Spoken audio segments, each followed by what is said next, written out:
The Grand Theft Auto series has had a pretty tumultuous history, at least in recent years, when it comes to music and when it comes to monetization. Both of those are things that I think are divisive among players, divisive, I'm sure, among people even at the company of Rockstar, because I do know that there are video game developers at every game company, just like there are movie script writers, just like there are actors, in the film industry, etc. There's always going to be creative people under an umbrella of a corporation, company, development studio, etc., that want the best for that piece of art. There absolutely are going to be. But I think that the music side and the monetization side of GTA and of Rockstar Games, they've been something that's very divisive and kind of tumultuous to people. GTA 4, famously on its 10-year anniversary, or around that point, it removed something like 50 songs in an update from different versions of the game, and that was obviously due to licensing issues. But we're going to talk about something else today that kind of comes down to music licensing and monetization, which is a story that's hard to verify. It does fit the pattern of Rockstar, though, and Take-Two above them. And that is that a musician, who is a co-founder of a music group, Heaven 17, was offered one of the most paltry sums I've ever seen for a license to use their music in GTA 6, according to them. Now, the reason I want to talk about this is because it does fit the narrative around Rockstar Games.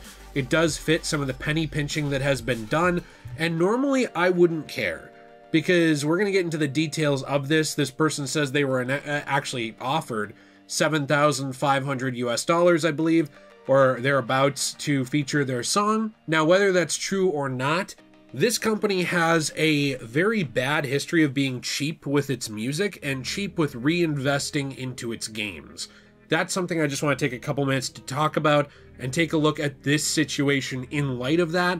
If you do enjoy today's video, you want to leave a like, subscribe, let me know what you think in the comments down below. I appreciate you very much.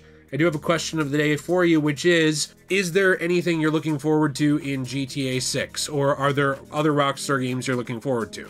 I think a lot of people, when I talk about Rockstar, they think that I hate the company. They think that I, think Rockstar is a bad video game developer. It's actually far from the case, and if I thought Rockstar sucked, I wouldn't care about this, because I just wouldn't care about their games. I'd just be like, oh, they suck, and I'd move on. What bothers me about Rockstar, and Take-Two above them, is that at Rockstar, there are a lot of very, very talented people, and they make some of the better single-player games in the industry when it comes to AAA games. Their worlds feel alive. I think they do a fantastic job. You look at old GTA titles, you look at new ones, you look at Bully, you look at Red Dead Redemption 1 and 2, and even the modern-day version of Rockstar Games, when you actually look at their single-player launches, I think they are very, very good games. You look at Red Dead Redemption 2, it is a complete single-player game, a very in-depth world, pretty magnificent. You look at GTA 5, in a lot of ways, same thing, although it starts to become very frustrating when you actually dig into the behind-the-scenes. When you look at things like some of the rejected concepts for GTA 5, which I want to talk about in a future video, and you look at the penny pinching and corner cutting, cutting out entire single-player planned expansions that was even confirmed by people like Stephen Ogg, I believe that's how you pronounce his name, the voice actor, attached to GTA 5, that they were going to do more. They were going to do these single-player additions to the story, and they didn't do them because they essentially went on to focus on GTA Online. That's why I take a look at situations like this, because, and I think I said it in this video, I had to redo this a couple of times because the audio was horrifically bad, and I was very scatterbrained. But GTA 4 lost something like 50 songs on its 10th anniversary. Somehow, when it came to GTA 5, which has already had its 10-year anniversary, this didn't happen. So this is an example where I think they probably did reinvest in some music licenses. I believe they only lost 1 or 2 songs, not actually that much. But GTA 4 was a mess.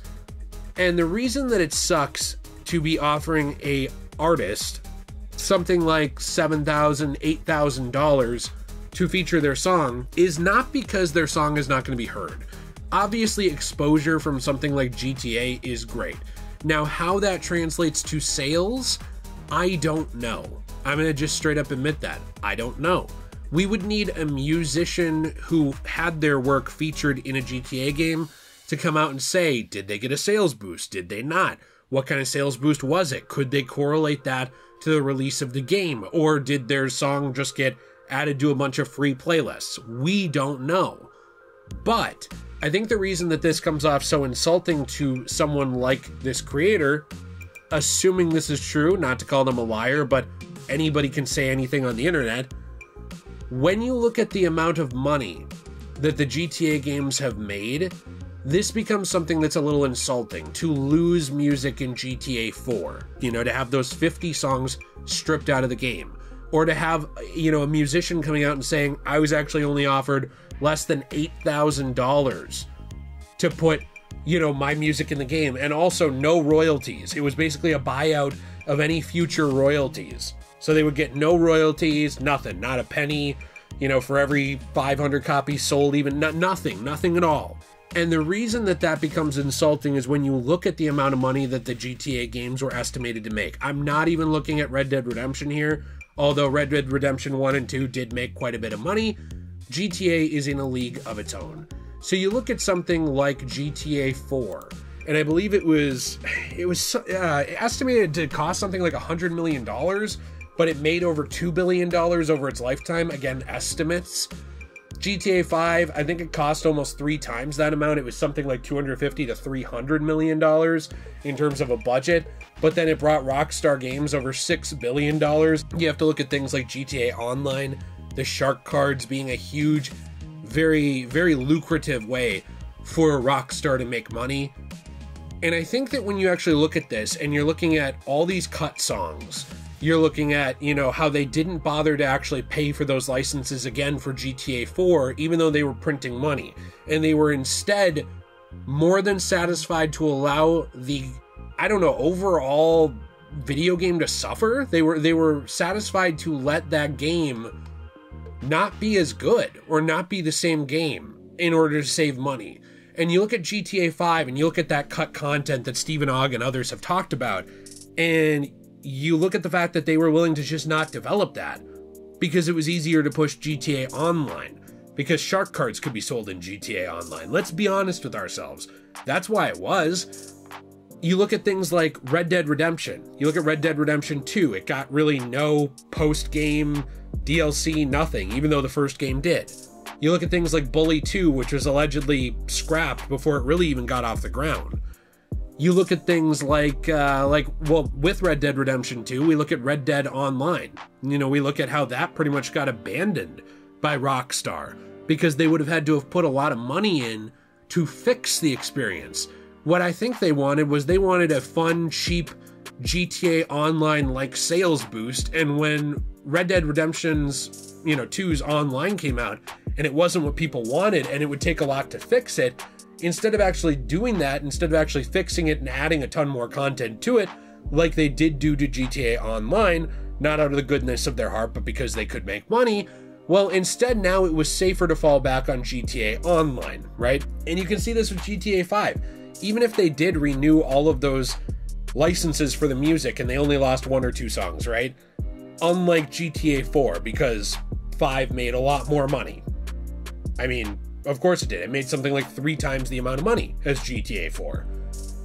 You're looking at that and you can see, well, they're not really reinvesting money in the game because they're doing it out of the goodness of their heart, but it's because it made money, right? It's unfortunate though, because when you actually look at something like the GTA games, you look at San Andreas and some of these other games, I believe Vice City also lost some music as well later on in its life. But even ignoring all the canceled and scrapped DLC, the canceled sequels like Bully 2, the botched launch and never fixed versions of Red Dead Online, when you look past all of that, which is already glaring, and you look just at the GTA series, there really is this problem of greed, and it's not just GTA Online. I do think that that's where a lot of the money goes back into, because it prints money for them, and you know what? That's a problem that people blame the customer for, they blame gamers for. Sure, maybe it is partially because people are willing to spend that kind of money. I agree, you know, they're going to follow the money. But also, there are a lot of companies that I think will look at this and they'll still do good business practices regardless of that. You know, you look at examples like Shift Up recently with Stellar Blade. They chose not to do a bunch of microtransactions, even though they knew it would make money, because they wanted to make a good game. You look at games like Astrobot recently came out. Same thing. They avoided it because they knew it would make a good game. You look at From Software, you look at things like Elden Ring. Same thing. They avoided it because it would make a good game to avoid that. And then they had a, you know, I would say reasonably priced, huge expansion for single player. And I'm fine with that because I want to pay for quality. What sucks though is when you're looking at just GTA and you're seeing this pattern, they have this pattern of cutting music. They have this pattern of, now it's looking like undercutting artists because they, you know, well, we're GTA, we can just go find someone else. And whether this story is true or not, like let's say that this person hypothetically is totally lying. They weren't offered anything to put their music in and it's made up. I don't know, but let's just say for, you know, the sake of argument that that's just all fake. You still have all these problems around GTA where they're taking the road of least resistance in order to make the most profit possible at the expense of making the best games they possibly can, which is something that they used to make fun of in their games. You know, the TV, the radio stations, all these things, they used to mock that mindset. They used to mock that level of hyper-capitalism. And it seems like instead of actually being capitalistic but embracing being a quality video game maker as well, they use quality video games now at Rockstar, or even if you want to just say Take-Two makes them do it, whatever you want to say. They use those to try and springboard online experiences like GTA Online or like Red Dead Online, which then fell through and they didn't want to fix, in order to make more money that way, and then they never return to reinvest money into the single player side of their games. That really, really frustrates me. You can see that in all these things. You can see that in that scrapped content. You can see that in the fact that the previous games were willing to release single player DLC. These aren't. It's just frustrating because I guarantee you, I can't speak to its writing, but I guarantee you as a video game that GTA 6 will probably be a very good game at launch. The single player portion of it will probably be very good. Whatever the online portion of it is, I'm sure eventually will reach a point of being fun. I don't have any dispute against that. That's never what I'm bringing up, is that I think that they can't make a good game. But what frustrates me is that every time they have a new game, they prove that they can release a good game, and then they don't want to do anything more with it to reinvest into that game, whether it's buying licenses, whether it's actually making more single player content, any of those things. And so if this story is true or not, if it is, it fits a pattern. And if it isn't true, this is still a pattern with this company of not wanting to reinvest any of their money in the games that they're making after the initial push. I'm sure a lot of money went into making GTA 6. A lot of money is going into it right now. I absolutely understand that. However, we know why that money is going into it. It's not because they want to make the best game they possibly can. It's because they want to springboard something else down the line and then not push anything with their single player later on. It's frustrating, and I guess I'm just getting tired of it. I don't know. You know, I remember when I was a kid and these games came out, it was like the cream of the crop.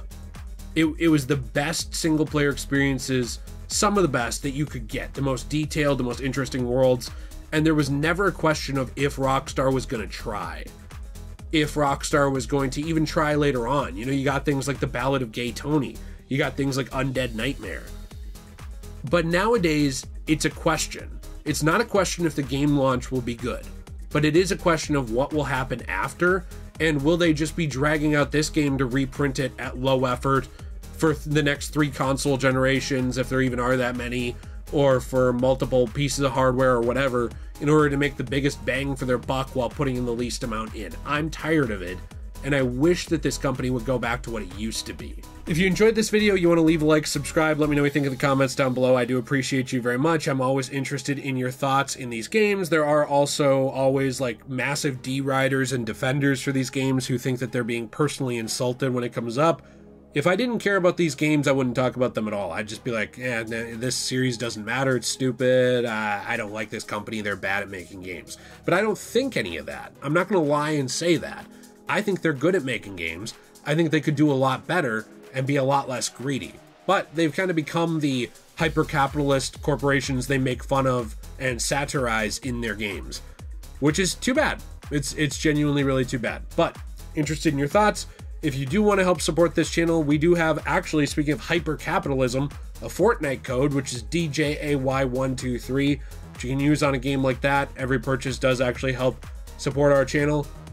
But I will also say we have our own store, CosmoBunny.shop, where you can buy awesome, high-quality resin pieces, coasters, keychains, trays, and more. These are made from recycled, repurposed paper, from comic books, manga, magazines, all kinds of other stuff that, you know, it's damaged, they can't sell it from stores. So instead of us letting it end up in landfills, what we do is we take that paper, we turn it into something really cool, preserve a little bit of that art, turn it into some kind of transformative art, you know, through fair use. That's the whole point of fair use, is making something new that doesn't replace the old thing, doesn't act as a stand-in for the old thing.